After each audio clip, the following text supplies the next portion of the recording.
Magandang umaga po sa inyong lahat. Narito po ang bagong balita kay Miss Earth Philippines 2023, Miss Eliana Marie Aduana, na kung saan ay bigay todo sa Miss Earth 2023 na kung saan ay kasalukuyang ginaganap sa bansang Vietnam. At alam po natin ang kakayahan ni Miss Eliana Marie Aduana na kung saan ay walang sinuman ang makakapigil para masungkit muli ang Miss Earth 2023. At alam po natin na kayang-kayang makipagsabayan ni Miss Philippines Eliana Marie Aduana sa Miss Earth 2023 dahil pagdating sa communication skills ang pag-uusapan ay nanlalamon po ito ng mikropono. At pagdating naman sa kaniyang pasarela ay ibang-iba ang atake ni Miss Philippines Eliana Marie Aduana.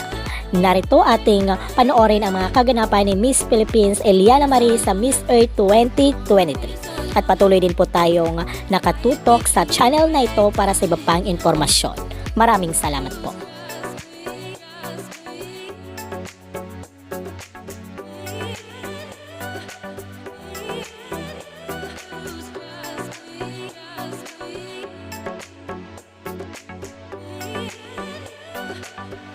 Ano kaya ang masasabi mo rito? I-comment mo dyan sa comment box at huwag kalimutang mag-subscribe para always updated.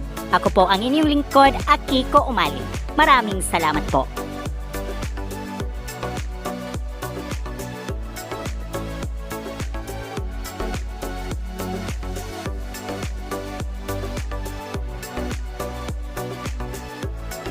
Kung bago ka lang sa aking channel, huwag kalimutang mag-subscribe and click the bell para always updated sa bagong kaganapan.